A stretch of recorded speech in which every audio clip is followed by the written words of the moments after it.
नमस्कार, देश प्रदेश के इस खास बुलेटिन में आपका स्वागत है और आपके साथ मैं हूं चित्रा सिंह। इस बुलेटिन की शुरुआत दिल्ली की बड़ी खबर से करेंगे, जहां मुख्यमंत्री पुष्कर सिंह धामी के दिल्ली के दौरे का आज तीसरा दिन है।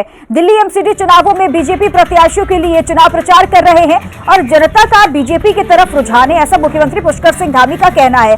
साथ ही ये भी उनकी तरफ से कहा गया है कि एमसीडी में बीजेपी की ही सरकार बनेगी। तो आज तीसरा दिन है उत्तराखंड के मुख्यमंत्री पुष्कर सिंह धामी का, जो कि दिल्ली दौरे पर है। देखिए, एमसीडी चुनाव है, तो ऐसे में उत्तराखंड के मुख्यमंत्री दिल्ली पहुंचे। आज तीसरे दिन के दौरान भी आज कई प्रचार प्रसार करने वाले हैं और लगातार बीजेपी के पक्ष में माहौल बना रहे हैं। दिल्ली एमसीडी चुनावों को लेकर उत्तराखंड के मुख्यमंत्री भी लगातार सक्रिय नजर आ रहे हैं और ऐसे में दिल्ली में उनका प्रचार प्रसार देखा गया, रोड शो देखा गया है।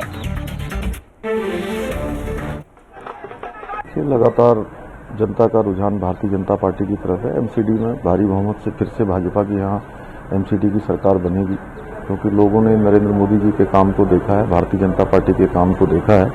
और दूसरी तरफ जो पार्टी भ्रष्टाचार के खिलाफ कहती थी कि हम काम करेंगे, भ्रष्टाचार को उखाड़ फेंकेंगे, उन्होंने पूरी तरह से यहाँ पर भ्रष्टाचार जमा दिया है। उनके मंत्रियों के लगातार जेलों से भी वीडियो जारी हो रहे हैं, वीडियो आ रहे हैं, लगातार तमाम प्रकार के भ्रष्टाचार के मामले आ रहे हैं। शिक्षा विभाग के घोटाले सामने आ रहे हैं, आबकारी विभाग के घोटाले सामने आ रहे हैं। तो दिल्ली की जनता इन सब बातों को देख रही है, इसलिए एमसीडी में भाजपा की सरकार को बनाएगी। वहीं दिल्ली एमसीडी चुनावों को लेकर सीएम धामी लगातार प्रचार कर रहे हैं। इस बीच सीएम धामी ने दिल्ली के मोदी नगर में पीएम मोदी का कार्यक्रम मन की बात को सुना।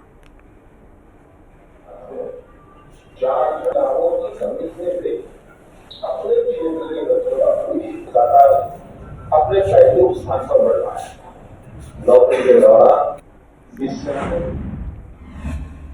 एमसीडी चुनावों को लेकर बीजेपी सक्रिय हो चुकी है। तो आज बीजेपी के राष्ट्रीय अध्यक्ष जगत प्रकाश नड्डा ने डोर टू डोर प्रचार किया और बीजेपी प्रत्याशियों के लिए वोट भी मांगे। तो वहीं जेपी नड्डा ने जनसभा को संबोधित करते हुए कहा कि देश आगे बढ़ रहा है, लेकिन दिल्ली में जो विकास होना चाहिए वो दिल्ली आज विकास से वंचित है।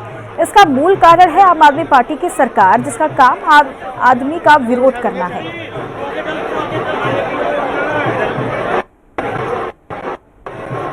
वोट मांगने के लिए आपके बीच में आया हूं। मैं एक बात आपको बड़े स्पष्ट शब्दों में कहना चाहता हूं कि देखिए, देश आगे बढ़ रहा है, लेकिन दिल्ली में जो विकास होना चाहिए वह विकास से वंचित रह रहा है। उसका मूल कारण है कि यहां जो आपने सरकार बैठाई है वह सरकार आम आदमी के विरोध में काम कर रही है। आप कहोगे कैसे? मैं आपको बताना चाहता हूं कि उन्होंने लगभग 32,000 करोड़ रुपए म्युनिसिपल कॉरपोरेशन का देने से इनकार किया। उसके बावजूद भी 13,000 कर्मचारियों को म्युनिसिपल एमसीडी ने पक्का किया, रेगुलराइज किया, उनको आगे बढ़ाने का काम किया। आम आदमी पार्टी के राष्ट्रीय संयोजक और दिल्ली के सीएम अरविंद केजरीवाल ने गुजरात में प्रेस कॉन्फ्रेंस में लिखकर दिया कि प्रदेश में आम आदमी पार्टी की सरकार बनेगी। केजरीवाल ने कहा कि यही वजह है कि बीजेपी इस बार बौखलाई हुई है। 27 साल से सत्ता में रहने वाली बीजेपी बुरी तरह बौखला गई है। सड़क पर किसी से भी पूछो, वो कहेगा बीजेपी या आम आदमी पार्टी को वोट करेगा, लेकिन 5 मिनट की बातचीत के बाद वो बताएगा कि आम आदमी पार्टी कहने में डर लगता है। यही कारण है कि बीजेपी बौखलाई हुई है। गुजरात पहला ऐसा राज्य है जहां आम आदमी वोट देने की बात कहने से डरता है। उसे लगता है कि भाजपा वाले मारेंगे। केजरीवाल ने दावा किया है और कहा कि कांग्रेस का वोटर ढूंढने से नहीं मिलता। इस बार बीजेपी का बड़ा वोट बैंक आम आदमी पार्टी को वोट करेगा। भारतीय जनता पार्टी के लोग जगह जगह हमले कर रहे हैं गुजरात की जनता के ऊपर। इसकी हम कड़ी निंदा करते हैं और उनसे कहते हैं कि आपका झगड़ा हमसे है, आपकी समस्या हमसे है, हमारा को जो मर्जी कर लीजिए, हमें कोई दिक्कत नहीं है। गुजरात की जनता के ऊपर हमले करने बंद कीजिए।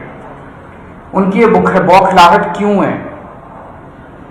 भारतीय जनता पार्टी इतनी बुरी तरह से बौखलाई हुई क्यों है? पहली बार 27 साल के अंदर वो इतनी बुरी तरह से बौखलाई हुई है। मैं उसका जवाब देता हूं। आप सड़क पे निकल जाइए, सड़क पे निकल के किसी से भी पूछिए आप किसको वोट देंगे,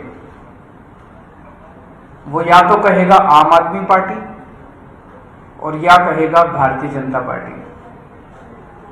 जो जो लोग कहते हैं भारतीय जनता पार्टी, उसके साथ 5 मिनट बात करो, वैसे ही जनरल बातचीत शुरू करो। 5 मिनट की बातचीत के बाद वो कहता है कि जी मेरा पूरा मोहल्ला झाड़ू को वोट दे रहा है।